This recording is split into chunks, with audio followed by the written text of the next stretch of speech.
저는 1년에 걸쳐서 요한계시록에 통하여 복음을 여러분에게 설교했습니다. 이 복음을 전하는 동안 제가 여러분을 향한 염려가 하나 있었습니다.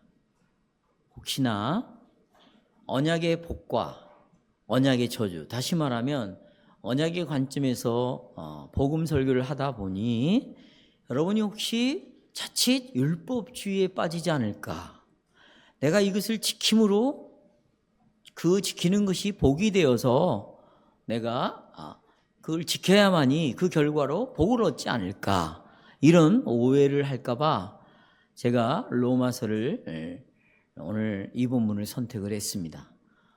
저는 한 2, 3주에 걸쳐서 로마서와 중간중간에 시편을 삽입을 해서 여러분의 설교를 하겠습니다. 그 이유는 우리가 이 믿음에다가는 어떤 순종도 연합시킬 수가 없는 것입니다. 우리의 행위를 이 믿음에 더해서는 결코 안 됩니다. 믿음은 오직 은혜입니다. 선물이에요. 내 행위를 더할 수가 없는 것이죠. 그래서 우리가 다시 한번 이 복음을 믿는 믿음이 무엇인가를 살펴보므로 우리의 또 구원을, 내 신앙의 균형을 이루었으면 좋겠다 싶어서 오늘 이 본문을 선택했습니다. 우리 주 예수 그리스도 안에 사랑하는 성도 여러분, 사도 바울은 나는 복음을 부끄러워하지 않는다 라고 이렇게 말합니다. 여러분은 어떻습니까? 오늘날 교회를 다니고 있는 많은 사람들 중에 복음을 부끄러워하는 사람들이 많이 있습니다. 이 세상 사람들도 마찬가지입니다. 그들도 예수 그리스도의 복음을 굉장히 창피하게 생각하고 있습니다. 그래서 교회를 다니는 이렇게 복음을 부끄러워하는 사람들의, 세상이든 교인이든 간에 정말 신실한 그리스도인들을 근본주의자다, 원리주의자다, 교리주의자다, 또 광신자다 이렇게 부릅니다. 또 말씀대로 살아가는 사람들을 융통성이 없이 예수를 믿는다, 율법적으로 예수를 믿는다, 바리새인과 같다, 너무나 지나치고 극단적이다, 이런 비난을 합니다.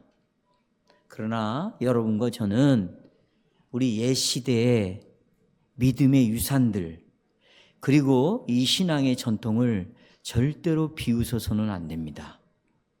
오늘날 많은 신자들이 이 유혹에 넘어가고 말았어요. 옛 시대의 믿음의 유산을 비웃고 말았단 말입니다. 신앙의 전통을 쓰레기통에 버려버리고 말았어요. 그리고 그들이 주장하기를 교회는 이 시대에 맞게 현대화돼야 된다. 현대화된 교회. 교회의 현대화가 무엇입니까? 우리들이, 교인들이 필요로 하는 것을 해결해 주는 교회가 현대화되는 교회다, 이렇게 말합니다. 그래서 교회는 하나님에게서 사람에게로 지금 자꾸 이동을 하고 있어요. 하늘에게서 땅으로 자꾸 이동을 하고 있어요. 그래서 이동을 하다 보니까 하나님과 사람이 구분이 없어졌어요. 하나님이 사람처럼 되어버렸어요. 사람의 수준으로 와버렸어요. 하나님의 말씀을 하는데 가만히 들어보면 자기 얘기예요. 그러니 여러분, 교회가 사람처럼 되어버렸으니 세상과 구별되어야 될 교회가 구별이 안 되는 거죠. 다시 말하면 문턱이 사라지고 말았습니다. 구분점이 없어지고 말았다는 것입니다. 그래서 우리 시대에 이 문화에 맞는 신앙을 택하고 싶은 그런 유혹이 생기는 것입니다. 오늘날 개신교에 있는 사람들이 다시 천주교로 엄청나게 이동하고 있다는 것입니다. 그게 뭐냐? 천주교는 우리 이 시대의 문화와 너무나 맞는 설교를 한다는 거예요. 성경도 가르치고 그렇게 신앙생활 하도록. 이 시대 속에서 갈등을 일으키지 않고 제사도 드리죠. 얼마든지 우리가 노력하면, 선을 행하면 구원도 받을 수 있죠. 또 내가 하나님 앞에 잘 보이면 연옥에서 지옥에서 천국으로 옮겨둘 수도 있죠. 그리고 마음의 위로도 주죠. 분열도 생기지 않죠. 시끄럽지 않죠. 얼마나 좋습니까? 바로 이렇게 이 시대 문화에 맞는 신앙을 택하고 싶은 유혹을 많은 사람들이 받습니다. 그렇게 하면 이 시대의 문화에 맞는 신앙생활을 내가 하면 세상의 비웃음, 조롱을 당하지 않을 것이다. 여러분 정말 그렇습니까? 백안교회 형제자매 여러분, 우리는 가정에서, 교회에서, 또 직장에서 우리의 일을 열심히 하고 있는 사람들입니다. 그러나 우리는 늘 그 일 속에서 사단의 공격에 대응하면서 우리는 이 세상에서 삶을 살아야 합니다. 이 세상의 삶을 살아가면서 우리는 두통, 스트레스, 또 외로움, 허전함, 삶의 무의미함, 이런 것들을 얼마든지 우리가 우리 속에서 느끼면서 살아갑니다. 그럼에도 불구하고 우리는 하나님 나라의 백성으로서 하나님이 우리에게 주신 일이 있다. 내가 두통이 오고 스트레스가 오고 실제적으로 여러 가지 정신적으로 분열이 오고 내 삶에 어느 날 갑자기 무가치함을 깨닫는다 할지라도 그래도 나는 하나님의 나라의 백성이다. 나는 하나님의 자녀고 그 안에서 나는 하나님의 나라의 일을 해야 될 사람이다. 이렇게 생각하면서 우리가 살아갑니다. 이렇게 살아가는 우리들에게 성경에서 말하는 유일한 답은 무엇일까요? 어떻게 이런 세상 속에서 삶을 살아갈 때 성경을 통하여 우리는 어떤 답을 갖고 살아갈까요? 우리의 삶 속에서 모든 문제의 해답은 제가 모든 문제라고 말했습니다. 그리스도 예수의 복음이 해답입니다. 오늘 여러분은 여러분이 믿고 있는 이 복음 때문에 곤란을 겪고 있습니까? 이 복음을 믿고 있지만 내가 겪고 있는 문제를 이 복음이 해결하지 못하기 때문에 속에서 갈등을 겪고 있습니까? 이 복음이 그래서 여러분에게 의심을 일으킵니까? 회의를 일으킵니까? 확신을 주지 못하고 있습니까? 그래서 복음이 답이 아니라는 생각 때문에 사람들에게 이 복음을 말하지 않고 입 다물고 사물고 있습니까? 한두 마디 얘기했다가 상대방이 그런 소리 하지 말라고 말하면 그저 이것이 답이 아닌가 보다. 그리고 입을 다물고 있습니까? 이런 생각을 갖고 있으니까 문제가 일어날 때마다 복음으로 돌아가지 못하고 있는 것이에요. 나는 오늘 여러분에게 하나님께서 바울에게 주신 이 그리스도의 복음에 대한 열정, 어떻게 바울이 이런 열정을 가지게 됐는가, 이것을 여러분에게 오늘 선포하고 싶습니다. 하나님의 은혜로 죄인인 바울은 복음을 부끄러워하지 않게 됐습니다. 우리도 하나님의 은혜입니다. 하나님의 오직 선물입니다. 우리도 복음을 부끄러워하지 않고 살아가야 할 이유가 무엇인가를 우리도 알게 되었습니다. 저는 다음과 같은 주제로 오늘 설교를 요약하겠습니다.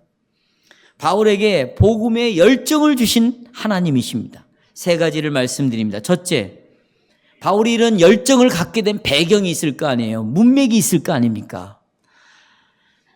그리스도의 사랑하는 여러분, 바울이 오늘 본문에서 그리스도의 복음에 대하여 나는 절대로 부끄러워하지 않는다, 이 표현은 굉장히 여러분 문법적으로 이상한 표현입니다. 이상한 표현이에요.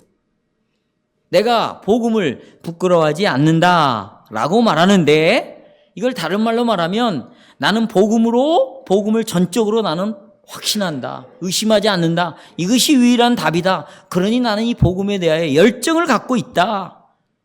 얼마나 여러분 긍정적인 말로 이해가 됩니까? 긍정적인 말. 그런데 이 문장을 문법적으로 보면 이게 부정적인 말이에요. 부정적인 말입니다. 바울은 지금 왜 부정적인 말을 쓰고 있는가?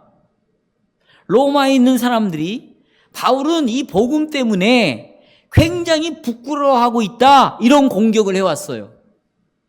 이 맥락을 이해해야 오늘 이 말씀을 이해할 수 있습니다. 로마에 있는 성도들 중에서도, 로마에 있는 사람들도 바울이 갖고 있는 복음은 바울 스스로가 이 복음 때문에 굉장히 부끄러워하고 있다, 이런 말을 하니까 바울이 이런 공격하는 자들에 대하여 방어하면서 부정적인 방식으로 고백을 하고 있는 거예요. 어떻게? 나는 이 복음을 부끄러워하지 않는다. 이게 부정문이에요. 부끄러워하지 않는다. 이렇게 말하고 있습니다.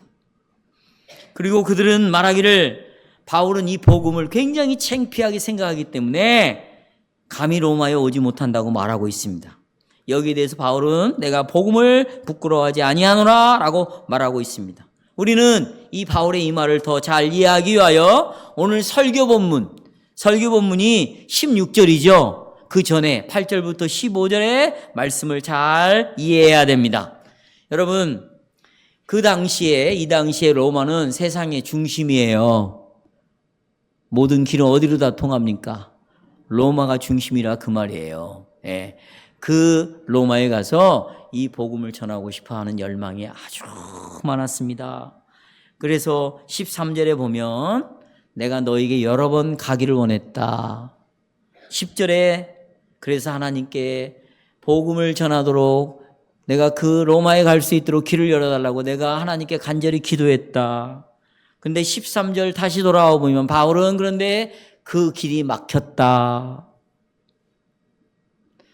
왜 못 갔을까요? 우리의 관심은 거기에 두면 안 돼요.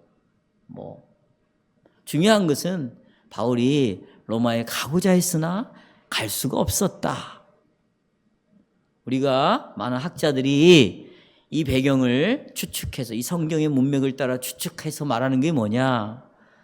그 로마에 어떤 사람이 바울이 오는 것을 막았을 것이다. 이렇게 주장하기도 합니다. 바울이 로마에 오는 걸 막았다.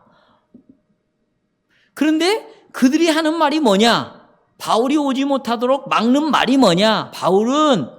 마음속으로 바울은 이렇게 믿고 있었다는 거죠. 내가 복음을 믿고 있지만 이 복음은 로마 사람들이 요구하는 것, 로마 사람들이 원하는 것을 이 복음이 절대로 만족시켜 줄 수가 없다. 바울이 그 생각을 갖고 있었다는 거예요. 이 복음이 유대인들에게는 또 헬라인들에게는 구원을 주는 하나님의 능력이 될지 모르겠지만 로마 사람들인 우리들에게는 이 복음이 구원을 줄 수가 없구나 라고 바울이 그렇게 생각을 하고 있었을 것이라는 것입니다. 이렇게 비난을 했습니다. 근데 여러분, 이 비난을 우리가 이해해야 돼요. 충분히 이해할 수 있습니다. 그 당대에 전 나라를 지배하는 그 나라를 지배하고 있었는데 그 나라들의 통치자가 누구였어요? 다 로마 사람들이었습니다. 그들이 정복하면 로마 사람들을 총독으로 다 세웠어요. 그러니까 유대 땅에 로마의 총독이 왔죠. 그 사람이 누구예요? 본디오 빌라도예요. 그 사람은 로마 사람이에요. 온 세상을 로마 사람들이 지배하고 있었습니다. 그리고요, 제가 지금 그 동전이 없어졌어요. 로마의 황제들의 동전에는요, 거기다가 로마의 황제 이름과 큐리오스, 로마의 황제는 구주다, 구주. 온 세상을 구원할 구주다 라는 글씨가 써져 있었어요. 그러니까 사람들이 황제를 말하면 그분은 우리의 구주입니다 라고 다 신앙 고백을 다 그렇게 했어요. 그런데 지금 기독교 신앙은 구원이 로마 사람이 아닌, 그것도 멸시를 당하고 있는 유대인을 통하여 구원이 온다고 선언을 하고 있습니다. 분명히 그런 복음은 로마 시민들이 받아들일 수가 없는 것이에요. 오늘날 현대인들도 마찬가지예요. 내가 오늘날 요즘 기가 막힌 것은 목사들도 무슨 인터넷 유튜브를 통해서 요즘은 목회를 하려면 MZ세대를 이해해야 된다. MZ세대의 특징은 이렇다. 이게 지금 망할 징조죠. 아니, 성경이 MZ세대를 나눕니까? 성경은요, 아담 한 사람으로 말미암아 모든 인류 가운데 뭐가 들어왔다고 말해요? 죄가 들어왔다고 말하지 무슨 MZ세대가 어디 있습니까? 물론 가치관의 차이는 좀 있을 수 있지만 그것이 인간의 본질을 바꿀 수는 없는 거예요, 여러분. 그렇죠? 현대인들, 여러분과 제가 현대인들 아닙니까? 참 현대인들도 예수의 복음을 받기가 참 어려운 구조 속에 있습니다. 로마인들의 죄를 위하여 죽은 사람이 로마 사람이 아니라는 것은 세상을 지배하는 로마 시민들에게 결코 받아들일 수가 없는 일입니다. 죽음의 방식도 그래요. 죽음의 방식도. 여러분, 로마 사람들이요, 가장 멸시하는 죽음, 개 죽음을 뭘로 여긴지 아세요? 십자가형이에요. 십자가형. 이 십자가에서 죽는 사람은 반역자입니다. 반역자예요.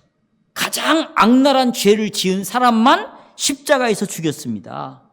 그런데 구주가 로마인이 아니라는 것은 그만두고라도 십자가에 못 박혀 죽은 사람이 우리를 죄에서 구원할 수 있을까? 그걸 로마 사람들이 받아들일 수 있을까요? 그런데 기독교 신앙은 십자가에 못 박혀 죽으신 분이 세상의 구주라고 주장을 하고 있습니다. 그러니 이런 복음은 여러분 조롱거리죠. 거기에 귀를 기울일 리가 없는 거죠. 그러면서 야, 바울은 참 이상한 사람이네. 지금 로마 사람들이 다 복음에 대하여 그런 생각을 갖고 있는데 바울은 로마에 와서 복음을 전해도 그 복음은 거부당할 것이고 로마의 사람들은 다 거의 지성인들인데 이 복음이 그 지성인들에 의해서 공격을 당할 것인데 그럼 바울도 틀림없이 이 복음에 대하여 부끄러움을 갖고 있을 텐데 왜 여기를 자꾸 오려고 그렇게 그러냐? 이거예요, 지금. 사랑하는 형제자매 여러분, 우리 사회는 2000년 전의 로마 사회와 분명히 다릅니다. 그러나 한 가지 점에서는 2000년 전의 로마와 지금은 차이점이 없습니다. 2000년 전에 로마 사회가 본성적으로 기독교를 적으로 여겼습니다. 2000년이 지간 지금 우리 사회도 기독교 신앙에 대해서 적대적입니다. 교회 안에 많은 사람들이 지금 들어와서 오늘 예배를 드리고 있지만 정말 성경에서 말하는 본질적인 교리를 가지고 인간이 어떤 존재인가를 선포하기 시작하면 받아들일 수가 없는 거예요. 하나님은 절대적인 주권을 가지고 있다. 우리는 그 하나님을 의지원해서 살아가야 된다. 이렇게 가르치기 시작하면 얼마든지 기독교에 말하는 하나님에 대해 적대적인 생각을 가질 수 있는 것이에요. 여러분도 그렇잖아요. 하나님의 뜻대로 살아라. 하나님의 주권 안에서 순종하고 살아라. 안 하고 살잖아요. 왜? 그런 하나님이 싫은 거예요. 그건 곧 내가 신을 적대적으로 여기고 있는 거예요. 내가 할 수 있는 것만 하라고 하세요, 하나님.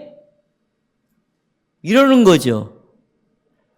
2000년 전의 로마 사회나 지금이나 기독교 신앙에 대해서 적대적인 마음을 본성적으로 갖고 있는 것은 같은 것입니다. 오늘 우리는 예수 그리스도의 복음이 오늘날 우리들이 생각할 때 이 복음이 우리 사회에 문제들이 있습니다. 수많은 한계들이 있습니다. 이것을 복음이 해결해 줄 수 없다고 다들 생각하고 있는 거예요. 그런데 세상의 죄를 위하여 죽은 한 사람에 대하여 말하는 것은 이것은 정말 무례한 것이고 거기다가 우리의 죄를 위하여 죽은 사람이 저 이스라엘 유대인이 죽었는데 그가 우리의 구조다. 이것은 아주 무식한 말이라고 생각하는 거죠. 무례하다고 생각을 하는 것입니다. 2000년 전에 죽은 예수가 오늘 우리에게도 모든 문제의 답이다. 우리에게 유익이 된다는 생각은 우스운 일입니다. 거기다가 아까도 말씀드렸지만 하나님은 절대적인 주권을 가지고 있다. 창조주다. 우리는 그 하나님을 의존해야만 우리는 비로소 인간다운 삶을 살아갔다. 이런 복음을 받아들이라는 것은 여러분 바보스러운 일인 거예요. 그래서 니체가 신은 죽었다고 말하는 거예요. 니체가 하나님을 죽였습니까? 니체가 하나님을 죽인다고 하나님이 죽는 분입니까? 그럴 수 없어요. 하지만 니체가 왜 신이 죽었다고 말하는가? 과거에는 모든 인간들이 하나님을 절대적으로 믿었어요. 그분을 절대적인 신으로 여겼다고요. 그리고 그분의 하신 말씀을 절대적인 기준으로 뒀어요. 표준으로. 근데 시간이 흐르면서 문예부흥리 운동이 일어났습니다. 고전으로 돌아가야 된다는 거죠. 헤브라이즘으로 돌아가야 된다는 거예요. 또 헬레니즘으로 돌아가야 된다는 거예요. 여러분 보세요. 여기 보세요. 문예부흥으로 인해서 미켈란젤로가 로마의 베드로 성당에다가 여러분 천지창조 그림을 그렸잖아요. 거기 나오는 그림은 전부 헬레니즘이에요. 그리스 로마 신화의 얼굴이라고요. 그게 제우스 신이 하나님의 얼굴을 제우스 얼굴에다 붙여놨어요. 모든 그림들을. 이게 뭐냐? 문예부흥이라는 것은 고전으로 돌아가는데 구약으로 돌아가는 거고 헬라, 그리스, 로마의 신화로 돌아가는 것이라는 것이지. 그래서 인간을 적극적으로 하나님과 가까운 분으로 만들어놨어요. 이 그림 하나하나에 대해서 프라인 셰이퍼라는 박사가 그럼 우리는 어떻게 살 것인가? 라는 책 속에서 자세하게 여러분이 설명을 해놨습니다. 보세요. 니체가 신이 죽었다고 말하는데요. 성경의 자리에 뭘 놓았는가? 인간의 이성을 놓았어요. 과학을 놓아버렸어요. 하나님 자리에 누가 앉아 있는가? 그 이성을 가지고 철저하게 증명해내는 인간이 그 하나님 자리에 딱 올라와 있는 거죠. 그러니까 하나님이 밀린 거죠. 성경이 밀린 거예요. 인간이 그 자리를 차지하고 있다. 이런 걸 봐라. 그러니 신은 뭐 했다? 죽었다고 니체가 말하는 것입니다.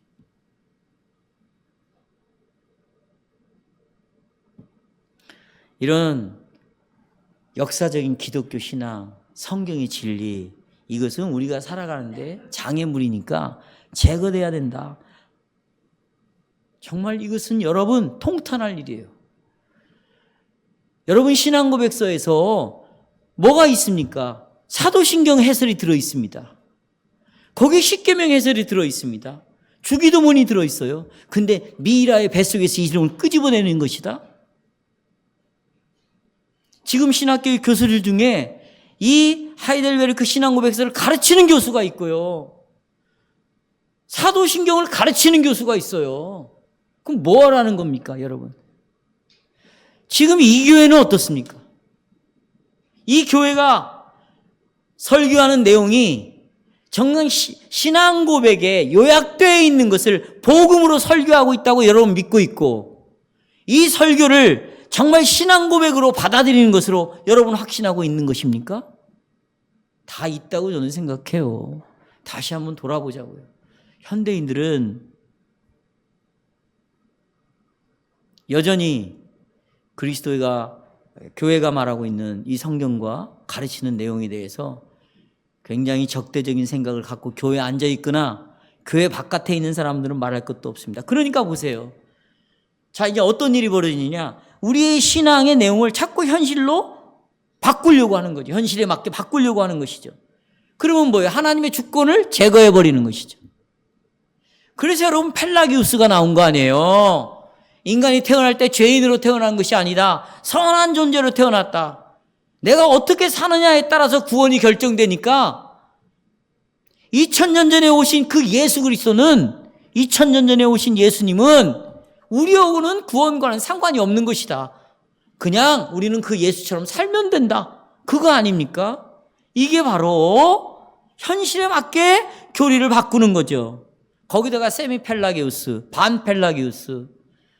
그래 보니까 인간이 죄를 짓는 거 보니까 죄인인 건 맞는데 그래 반절은 죄인이야. 근데 반절은 내가 하기에 달렸다. 그래가지고 하나님과 우리 인간을 협동시켜서 구원시킨다는 이런 교리를 만들어 놓았지 않았습니까? 그렇습니다. 인간의 능력이 얼마나 위대한 것인가, 인간 스스로 자신을 구원해가는 것이 얼마나 탁월한 진리인가, 이걸 주장을 하죠. 그래서 그리스도의 복음은 현대적으로 바뀌어가고 있다. 교회들의 취향에 따라서 변하고 있어요. 예배 순서도 변했어요. 예배 드리는 내용도 다 변했어요. 찬송도 다 변했어요. 십계명도 빼버렸어요. 이렇게 왜 더하거나 뺄까요? 기독교가 부끄러운 거예요, 여러분. 성경에서 말하는 기독교를 믿자니 시대와 맞지도 않아. 시대에 뒤떨어진 것 같아. 이것이 나에게 답도 못 주는 것 같아. 부끄러운 거예요. 그러니까 자기 식대로 기독교를 자꾸 만들어가는 거지. 더하거나 빼거나. 예배도 바꾸고 찬송도 바꾸고 얼마나 많이 바꿨습니까? 그러니까 이런 우상 숭배하는 현대 문화 속에서 우리들은 무슨 생각을 갖고 있냐? 온통 우상을 섬기고 있는 이 현대인 앞에서 야, 예수 믿는 게 너무 힘들구나. 그게 무슨 말이냐면 나는 복음이 너무 부끄럽다. 그러나 여러분, 바울이 복음을 부끄러워한다. 예수 그리스도의 복음이 정말 로마 사람들에게는 답을 주지 못한다는 이런 고소에 대하여 사도 바울의 반응은 무엇입니까? 명백하고 분명합니다. 나는 이 복음을 뭐하지 않는다? 부끄러워하지 않는다. 바울이 아직 로마에 오지 못하는 것은 이렇게 바울을 향하여 고소하고 조롱하는 자들 때문에 바울이 로마에 안 가는 게 아닙니다. 바울이 아직 로마에 가지 못하는 것은 주님이 바울을 이 로마로 올 수 있는 길을 열어주지 않았기 때문에 나는 로마에 아직 못 가고 있다. 그래서 15절에 이렇게 말합니다. 15절. 나는 할 수 있는 대로 로마에 있는 너에게 복음을 전하기를 원한다. 나는 복음을 부끄러워하지 않는다. 분명히 말하죠. 그렇죠. 바울 당대 로마인들은 십자가형을 멸시했습니다. 유대인들을 혐오했습니다. 그러나 로마의 복음을 전하려는 바울의 이 열망, 로마에 가서 이 복음을 말하고 싶은 이 열망을 좌절시키지 못했어요. 방해할 수가 없었어요. 그래서 바울은 분명히 말합니다. 나는 그리스도의 복음을 부끄러워하지 않는다. 성도 여러분, 분명히 우리는 여러분과 저 같았으면 이런 상황에서 망설였을 거예요. 머리를 썼을 거예요. 잔머리를 계속 굴렸을 거예요. 내가 이렇게 말했을 때 저 사람들이 반응을 보이지 않고 거부할 것은 분명한데, 내 자식들이 내가 이걸 말해도 받아들이지 않을 것이 분명한데, 내 아내가, 내 남편이 웃기지 말라고 말할 것인데, 나를 조롱할 것인데, 그러면 내가 얼마나 세상 말로 쪽팔리냐 말이지. 얼마나 부끄러움을 당하냐는 거예요. 나는 그러면 뭐가 되느냐? 나는 그러니까 눈치를 봐야 되겠다는 거예요. 말하지 못하겠다는 거예요. 우리 같으면 그럴 수 있겠죠. 그러나 바울은 부끄러워하지 않았다는 것이에요. 이유가 뭡니까? 그 다음에 나와요. 둘째, 이유를 말하고 있습니다. 바울은 왜 로마에서 복음을 전하는 것을 그렇게 열망했을까? 바울의 그리스도의 복음에 대해서 그렇게 적극적일까? 그게 16절에 나와 있습니다. 16절. 자, 여기에 여러분 16절에 제가 가로 열고 닫고 왜냐하면이라는 말을 써놨죠? 그게 원문에, 이게 우리 번역에 빠져 있는 거죠. 원문에 그게 나와 있어요. 그게 따라서 한번 할까요? 가르. 왜냐하면이라는 말이에요. 그러니까 이런 거죠.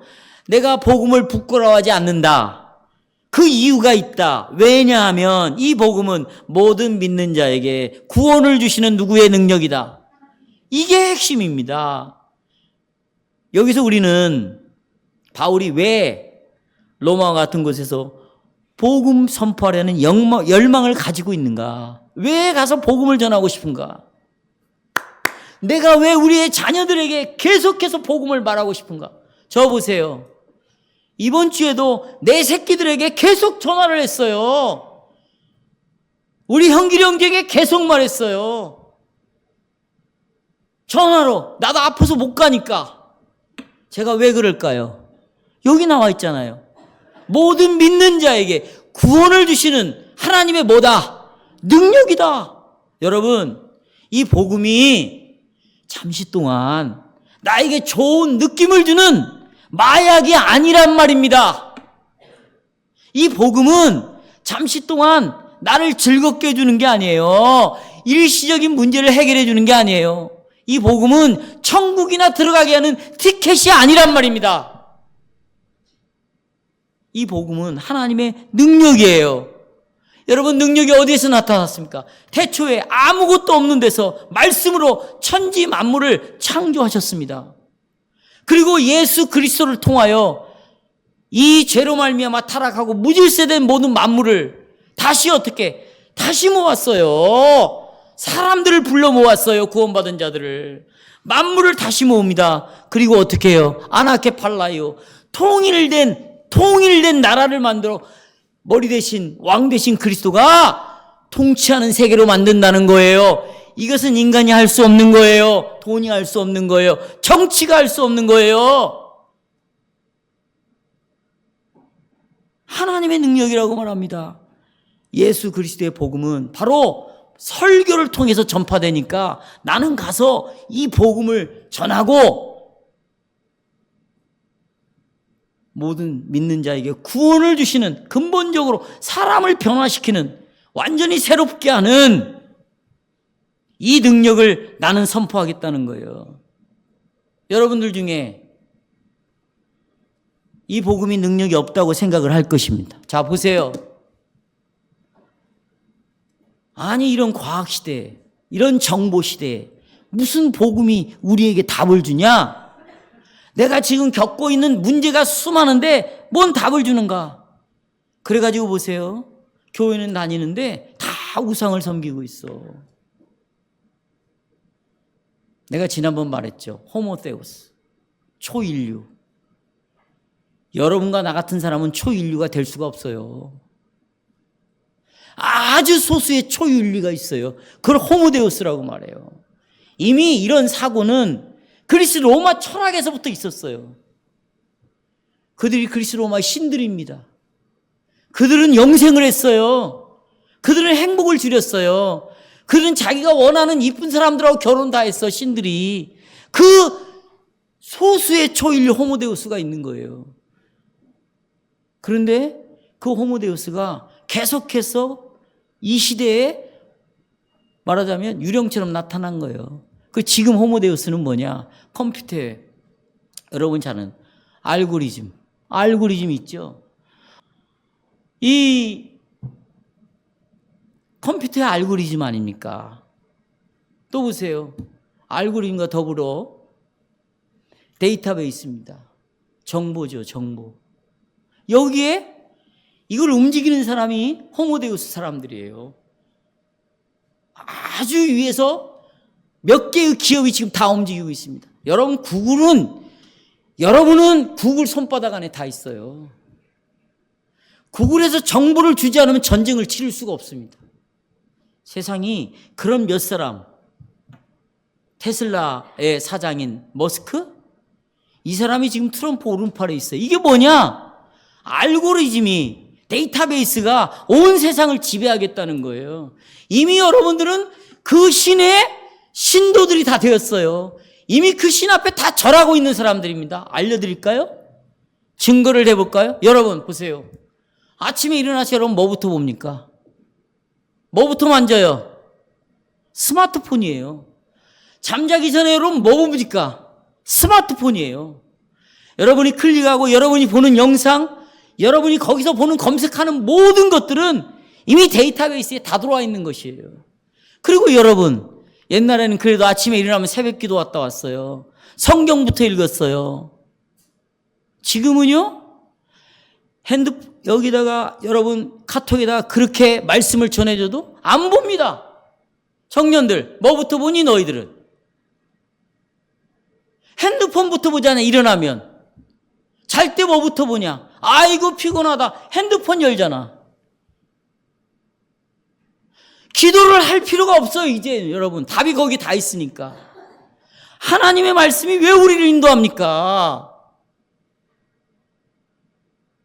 이 세상이 얼마나 살기 좋은 것인데. 옛날에는요, 내 문제가 풀리지 않으면 기도했어요. 하나님께 도움을 구했어요. 무슨 도움입니까? 여러분이 모든 문제를 해결할 수 있는 답을 이 데이터베이스에 다 찾을 수 있는데, 이미 여러분 호모데우스의 이미 그 초인류의 그 우상에게 다 절하고 있는 것이에요. 그런데 그리스도의 복음이 우리에게 유일한 답이다? 여기에 모든 문제를 해결할 수 있다? 생각해 보시라고요. 그러니 여러분, 좁은 길로 가는 사람이 얼마나 많지 않겠어요.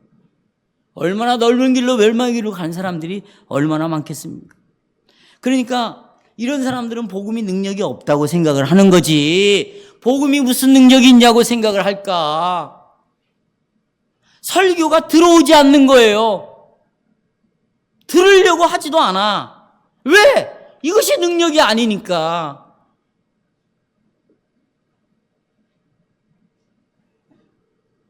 여러분 보셔요. 식탁에 청양고추가 있어요. 굉장히 맵습니다.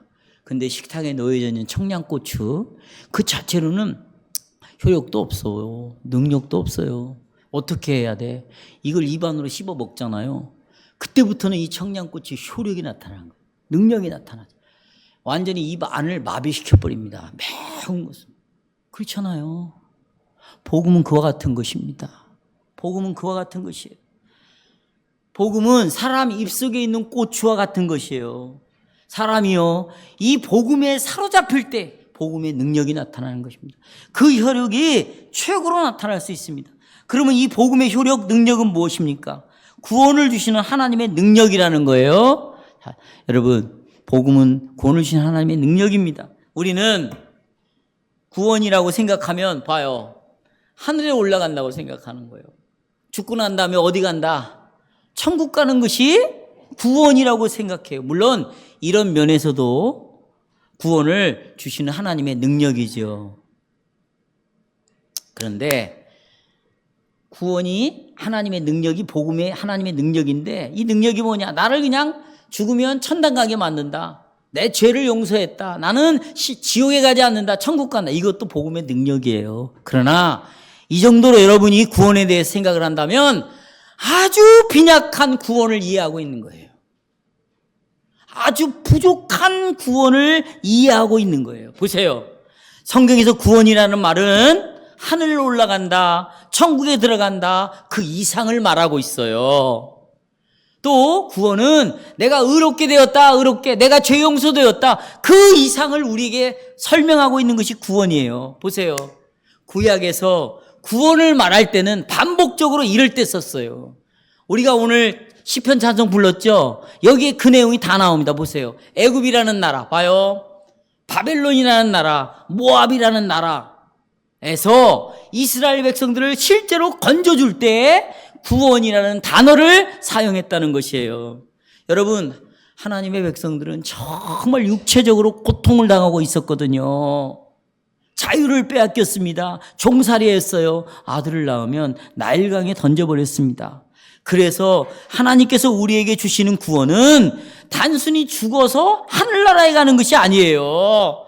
그 실제적으로 여러분 육체적으로 압박을 받고 종노릇하고 있는 그 실제적인 육체가 구원을 받는 것을 구원이라고 설명을 했어요. 이해하시겠어요?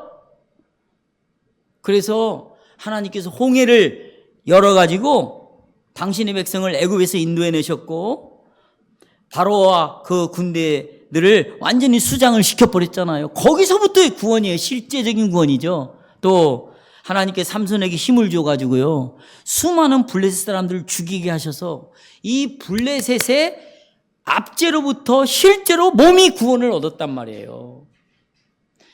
하나님께서는 암몬 사람들이 이스라엘 사람들의 눈을 뽑아버리겠다고 그랬거든요. 무서운 사람들이 이 암몬 족속인데 바로 여기로부터 하나님은 이스라엘을 구원했어요. 그러니까 구원은 어떤 구체적인 문제들로부터 구체적인 구원, 실제적인 내 삶의 속에서 내가 지금 겪고 있는 실제적인 문제에서 나를 건져내는 것, 이것을 구원이라고 말하고 있어요.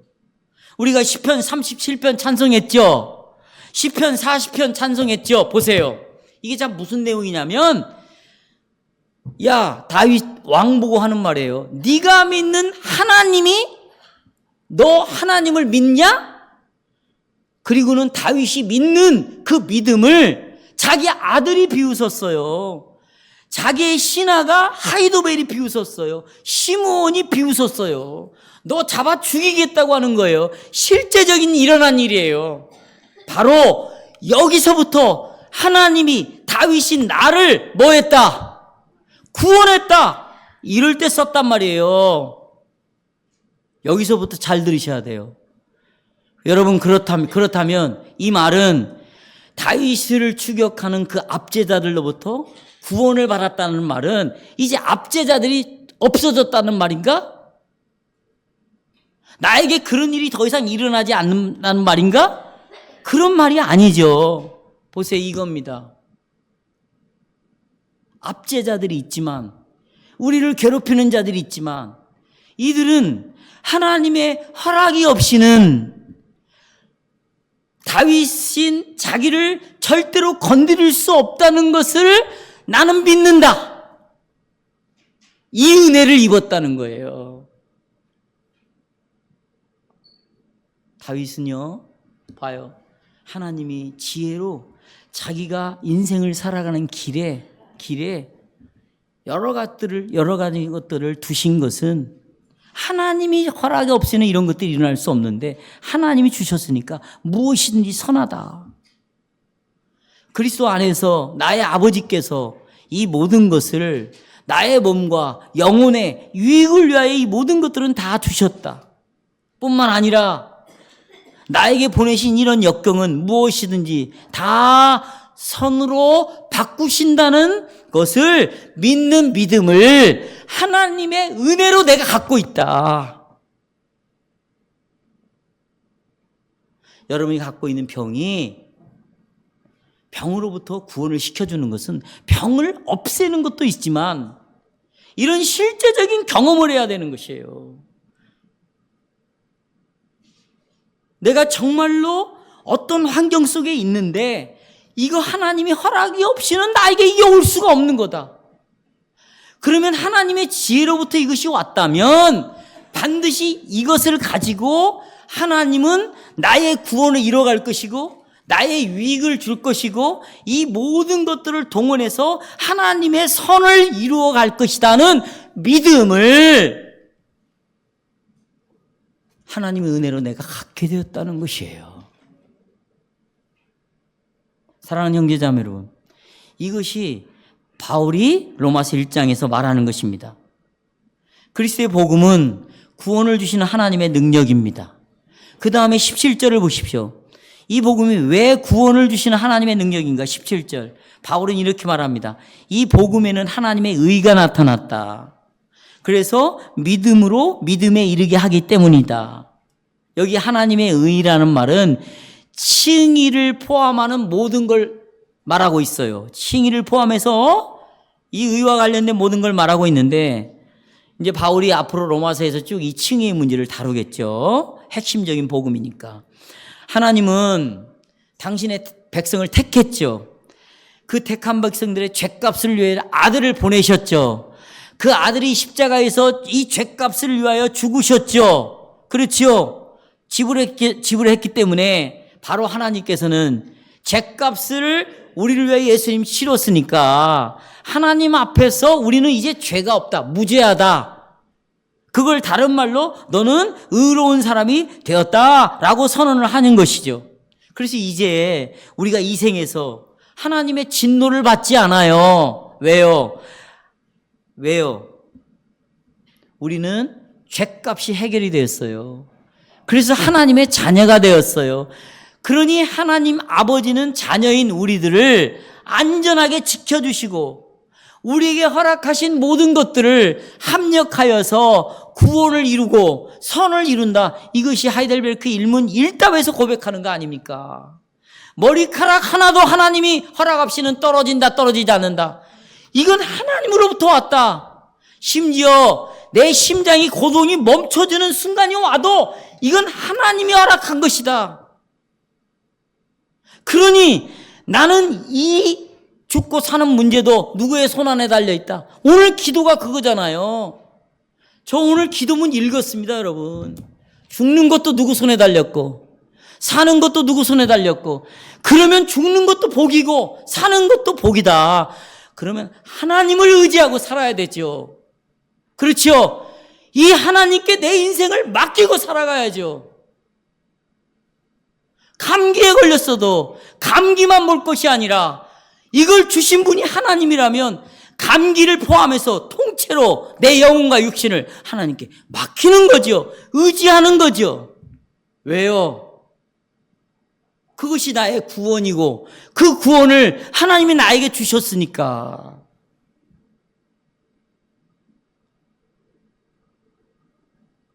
이렇게 살아가는 사람들은 여러분 진노가 해결이 됐고 풀어졌고 용서가 되어졌고 그리고 하나님과 우리와 더불어 평강을 누리게 되고 이런 것들이 내가 어떤 상황에 주어져 있어도 나에게 위로가 되는 거예요. 그런데 여러분 그냥 아는 것만으로는 안 돼요. 뭐가 필요하냐? 믿음이 필요해요. 그래서 여러분 보십시오. 17절을 바울은 이 복음이 17절 보세요. 믿음으로 거기 있죠? 믿음으로 믿음에 이르게 한다. 이 복음을 믿음으로 받아들여야 된다. 이렇게 나를 구원하시는 이것이 바로 하나님의 능력인데 이걸 내가 여기 의로라는 말은 헬라어의 처음이라는 말이에요. 믿음으로 시작해서 처음부터 믿음으로 그 다음에 믿음에 이르게 한다. 마지막까지 뭘로? 믿음으로 가야 된다. 그러니까 보십시오. 이런 거예요. 여러분 어떤 일이 벌어졌습니다. 내가 망하게 되었어요. 죽게 되었어요. 완전히 파산이 되었어요. 그러면 그때 처음부터 믿음으로 돌아가라는 거예요. 어디로 돌아가라? 믿음으로 돌아가라. 하나님의 의가 나타났나니 이 하나님의 의를 믿는 자는 우리에게 뭘 준다? 구원을 주는 능력이 있다. 그러니 여러분 알고리즘처럼 이 슈퍼휴먼 이 데이터베이스를 이런 우상을 믿고 거기서 답을 찾는 것이 아니라 문제가 있을 때 처음부터 나는 나를 구원시키는 하나님의 능력으로 돌아가마. 하나님을 의지하마. 나는 이미 하나님의 자녀야. 하나님이 나를 보호하고 나를 지키시고 어떤 일이 있어도 하나님은 나를 선으로 이끌 것이고 하나님의 영광을 위하여 나를 쓰실 것이니까 나는 하나님의 능력의 구원으로 돌아가마. 그리스도로 돌아가마. 처음부터 그리스도로 돌아가고 계속해서 믿음을 발휘시키는 거예요. 믿음을 여러분 계속해서 나타내야 되는 거예요. 어떤 상황에도 다시 믿음으로 돌아가야 돼요. 그래서 믿음으로 시작해서 믿음으로 결론을 지으라는 거예요. 아이가 태어날 때부터 믿음을 가지고 아이를 낳는 거고 우리 아이가 자라나서 마지막 무덤에 갇힐 때도 믿음으로 죽는 것이에요. 우리는 이것이 복음의 능력이에요. 여러분이 가지고 있는 소유가 이렇게 능력을 주는 것이 뭐가 있습니까? 돈이 그렇습니까? 성공이 그래요. 여러분 저는 이제 말씀을 맺도록 하겠습니다. 세 번째 이걸 통하여 이제 결론을 내리겠습니다. 그러면 바울이 나는 복음을 부끄러워하지 않는다에 로 인하여 어떤 결과가 왔는가? 어떤 결과가 왔는가? 성도 여러분, 여러분이 이 복음을 부끄러워하십니까? 이 복음이 이 사회에 일어나는 문제들 그리고 내게서 일어나는 모든 문제에 대한 답을 줄 수 없다고 생각합니까? 그래서 이 복음을 이 사회에 맞게 바꿔야 된다고 생각합니까? 성도 여러분, 예수 그리스도의 복음은 오늘날 우리의 모든 문제에 대한 답입니다. 나의 삶에 처음부터 요람에서부터 무덤에까지 일어나는 모든 문제의 답은 그 문제가 무엇이든지 간에 답은 예수 그리스도의 복음입니다. 그러니 여러분 무엇보다도 먼저 나와 여러분이 실제로 내 삶 속에서 일어나는 그 모든 문제의 답이 예수 그리스도의 복음에 있다는 것을 여러분이 믿어야 합니다. 그리고 그 삶 현장 속에서 내가 학교에서 공부를 하든지 직장에서 일을 하든지 교회 생활을 하든지 가정에서 내가 가정 생활을 하든지 그 삶의 현장에서 모든 문제의 시작을 믿음으로 시작하십시오. 이 복음만이 답이라는 믿음, 그리스도만이 나의 유일한 답이라는 믿음, 그리고 문제를 풀어가는 과정에서도 믿음으로 풀어가십시오. 그리고 마지막 믿음으로 답을 찾으십시오. 로마인들에게도 복음이 필요했습니다. 지금 이 시대 여러분과 저에게도 이 복음은 우리의 유일한 답인 줄 믿습니다.